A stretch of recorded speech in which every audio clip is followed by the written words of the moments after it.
Animal Jam has a lot of trading already in the game, but are you able to trade animals? For the past few years, yeah, you basically were able to trade animals. But let's talk about it. So this is only working and counting for Animal Jam Play Wild or Animal Jam Mobile. On Classic, you're basically able to create an animal whenever you want, especially if it's a diamond animal. You can just go to the choose an animal menu and bam, you got your brand new cheetah, brand new raccoon, although raccoons have been out of store for almost 2 years now, so I haven't been able to make a normal raccoon for a long time, but I am able to create as many rainbow raccoons as I want, but that's a tangent. It's really nice to be able to just create whatever animal you want, like on Classic, but on Play Wild, that's not really how it works. Basically, how the animal economy works on Play Wild is an animal gets released brand new in the Sapphire shop for, well, nowadays 250 sapphires for the bundle, or if you want to buy the bundle off, it's 180, used to be 150, right? This is basically how you get all your animals, right? And after a certain period of time, they then go on sale for a little bit cheaper of a price. If you want to save sapphires, you buy your animal when they go on sale. You're not able to create one whenever you want, even if you own the animal already. I have one eagle, but it says I still need to have 150 sapphires to buy another one. So it's not like Classic in that way, unfortunately. So what happens when an animal goes out of store? Well, it has to be added back into the store to actually be makeable again, right? A lot of these animals have been out of store for many, many years and have been out of store for so long that a lot of people probably don't even have them. Some examples of this were the cheetah before they got re-added in the game with this cat pride bundle. The cheetah was out of the game for like 6 years. It was gone for so long that even I didn't have it. And so that's telling you something. A little mini animal economy showed up. It's not like you could train animals, right? What basically happened was if you had an old animal, you're cooler than everyone else. But that's about it. There's nothing really else to go with that. Same thing goes for dens. When a den went out of store, again, it's rare that they come back. And if they do come back, it's like either a seasonal one like the Spring Cottage, or it's like a special event, like, oh, we released the Kimbara Outback den again for this reason, or whatever. For dens, it's the same thing. Like, I'm missing 2 dens because they haven't been back in store for 6 years. So there is a little problem there when it comes to all different dens and animals coming back. So what was the idea to bring them back more quickly? What was thought up for this idea was called the Fab Five tokens. Is either animal or den token. With this token, you could basically get an animal from these 5 to choose from. Obviously, there's one right choice here, but that's not the point. So basically what's been happening was all these animals in these animal lists are highly unlikely actually able to come out again in the animal store because they're in this token now. They're available forever technically, but the token isn't. These animals might become very rare in the future, like years from now. The only example of this being proven wrong so far was that the raccoon was in one of the Epic Jamalade bundles a few years ago after the token came out. Otherwise, yeah, pretty much stuck in the token and won't be released to the store normally because people would be upset. That's messing with rarity by this point. And another thing that's hard to think about when it comes to rarity is, well, how should you re-release the token? Are you never going to re-release it? We don't know yet because there hasn't been an example of them doing this, making another super box with the animal tokens or anything reran in a super box for that matter. Speaking of super box, let's talk about the prehistoric eggs, especially the Tyrannosaurus and Parasaurolophus ones. As of the recording of this video, those are the only ones from the super box that exist, along with the normal eggs, of course. These eggs hatch into a pet. If you have a golden one like this, it hatches into a solid colored pet. It's not worth doing personally. I like having the pet as a pet. It's cute. Pets like this, like the prehistoric eggs, are eggs, and you go to Graham in Appendale to go hatch them, and they give out a pet dinosaur.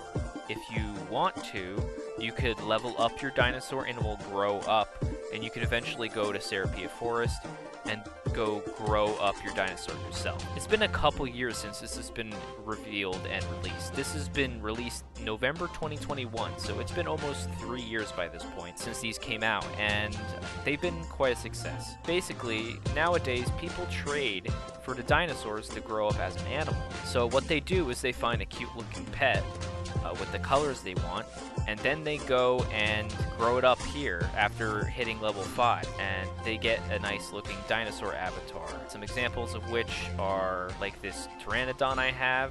I always like this one, and this is one of the few cases where I actually grew up a nice looking pet. I usually keep pets as pets, but that's just me personally. Yeah, there has been a lot of amped up demand for dinosaurs because of people wanting to grow them as pets. Stuff like having solid colors makes people more interested in your pet dinosaur to grow up later on. So that's what's interesting about it. And this only got amplified more and more with the introduction of the wishing coin and all the different types of fantasy creatures here in Crystallis back in December. This has probably been a big moneymaker and a very, very popular animal system, and is probably the main thing that people think about when they think about quote-unquote tradable animals. So basically, how these wishing coins work is, well, you wish for it, you get a random colored one, you could customize it a little if you want with more coins, and then yeah, you get so far unicorn and dragon. There will probably be others as time goes on as well. You could see what your animal looks like grown up here as well nowadays. A lot of people ask the person they're trading for to go to Crystallis and go see what your animal looks like grown up now, so you're not wasting any time, which is really interesting. And this only got further in scale once people found out you're able to actually give your pets a jewel tier and then grow it up and it will keep the jewel tier.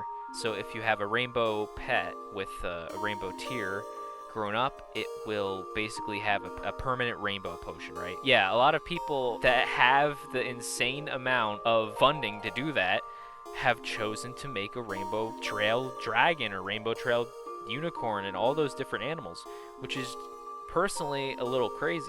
I don't think it's really worth that much, but like at the same time, I mean, they are cool. I have a legendary unicorn to see how big the unicorns could get, right? So this is one of my pets. Well, it was originally a pet and I grew it up, right? Legendary effects and epic effects and all those different effects are one thing that make these pets really popular. For the most part, people are just trading them to get as playable animals like this. I'm a little worried about if people hit the animal inventory limit, because the limit is 1,000. I have 290, and I play a lot, so I'm over a quarter there. There are a lot of people that have like 100 grown unicorns already.